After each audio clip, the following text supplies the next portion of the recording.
ছোট্ট বন্ধুরা, তোমরা কি কাকের পানি খাওয়া গল্পটি জানো? না জানলে এক্ষুনি শুনে নাও এবং দেখে নাও। প্রচণ্ড রোদে গরমের তাপে মাটিগুলো ফেটে যাচ্ছিল, চারদিকে নদী নালা সব শুকে যাচ্ছিল, গাছপালাগুলো একদম মরে মরে যাচ্ছিল। এমন সময় এমন একটা কাক উড়ে যাচ্ছিল। কাকটি সম্পূর্ণ কাজ শেষ করে সে এই রাস্তা দিয়ে প্রতিদিন উড়ে যায়।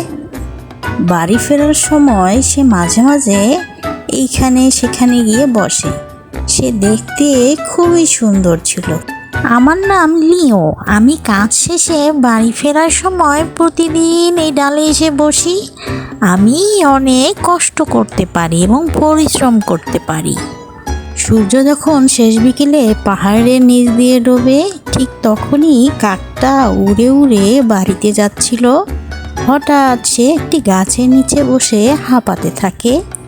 ও, আমি আর আজকে পারছি না, আমার বড্ড পানির পিপাসা পেয়েছে। অনেক পরিশ্রম করেছি আজকে, কিন্তু কোথাও তো পানি নেই। আমি কোথাও পানি দেখতে পাচ্ছি না।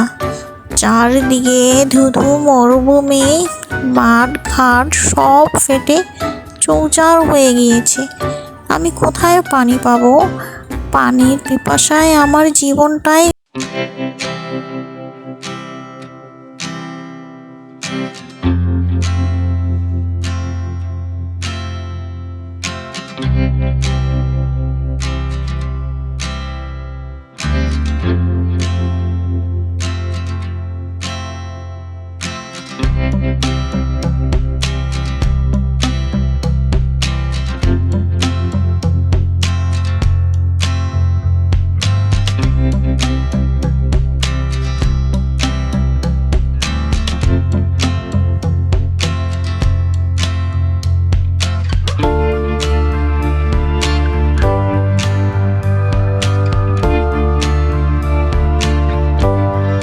যাব, আর উপরে উঠতেই পারবো না।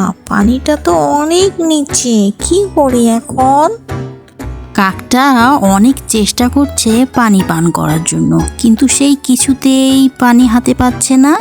পানিগুলো ছিল একদম নিচে। সে বারবার চেষ্টা করছিল পানি পান করার জন্য।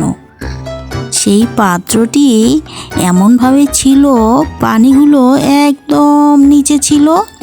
কাকটা কিছুতেই সেটা হাতে পাচ্ছিল না। হঠাৎ তার মাথায় একটা বুদ্ধি এলো। সে চিন্তা করলো, আমি এই পানিগুলো যদি এই পাত্রটা উল্টিয়ে দেই তাহলে মাটিতে পড়বে আর আমি পানিগুলো খেতে পারবো। কিন্তু কাকের শরীরে একদম শক্তি ছিল না। ওহ ওহ, এটা এত ভারী কেন? আমি এটাতে উল্টাতে পারছি না কেন? এটার কি এত শক্ত এবং এত ভারী? আমি কিছুতেই পারছি না। আর আমার অনেক পিপাসা পেয়েছে, তাই আমার শরীরে শক্তিও নেই, আর মাথাটাও কেন জানি ঘুরছে। কাকটা অনেক চেষ্টা করার পর সে কিছুতেই পানিগুলো মাটিতে ফেলতে পারছে না। সে বারবার চেষ্টা করছিল অনেক শক্তি দিয়ে। তারপরেও এই পাত্রটা সে কিছুতেই উল্টাতে পারছিল না। ওহ, এই পাত্রটা কি ভারী! আমি উল্টাতে পারছি না। মাগুমা, হেইও হেইও হেইও। আচ্ছা, আমি যদি এই পাত্রটা উল্টাতে না পারি তাহলে আমি পানি খাবো কিভাবে? আমার মাথায় কিচ্ছু আসছে না। আর আমি পানি খেতে না পেয়ে তো মরেই যাব। আর তো আকাশে উঠতেই পারছি না। কি করব তাহলে? আমি কি তাহলে পানি খেতে পারবো না? আমার তো বড্ড পিপাসা পেয়েছে। কি হবে এখন? আমার মাথায় কিচ্ছু আসছে না। পেয়েছি পেয়েছি, একটা বুদ্ধি পেয়েছি। আমার মনে হয় এই বুদ্ধিটা অবশ্যই কাজে লাগবে। তারপর আমি পানি খেতে পারবো। আমার সামনে অনেকগুলো পাথর আছে, সেগুলো অনেক ছোট ছোট। আমি এগুলোকে এই পাত্রটির ভিতরে ফেলে দেব। ফেলে দিতে দিতে যখন পাত্রটি ভর্তি হয়ে যাবে পানিগুলো এমনিতেই উপরে উঠে আসবে আর তখন আমি পানি খেতে পারবো। ইয়ে! এরপর কাকটি একটা একটা করে পাথর নিয়ে সেই পাত্রটির ভিতরে ফেলছিল। সে অনেক কষ্ট করে করে পাথরগুলো ভিতরে দিচ্ছিল আর বারবার দেখছিল যে পাত্রটি ভরেছে কিনা।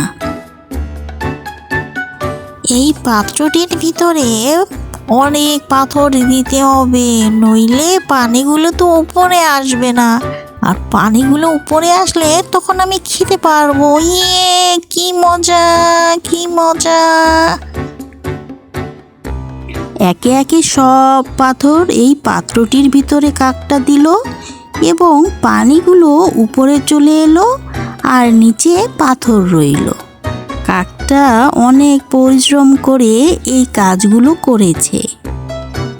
পাত্রটির নিচে পানি থাকায় কাকটি এই পরিশ্রম করে পানিগুলো খেতে পারলো। পানিগুলো উপরে চলে এলো এবং কাকটি অনেক মজা করে পানিগুলো খেলো এবং ওর পেটটা ভরে গেল, তার তৃষ্ণা মিটলো। আহ, কি শান্তি লাগছে! ছোট্ট বন্ধুরা, তোমরা যদি পরিশ্রম করো তাহলে অবশ্যই সফলতার মুখ দেখবে। বুঝতে পেরেছো? আমি চলে গেলাম বন্ধুরা, আবার কোনো দিন দেখা হবে। ভালো থেকো সবাই।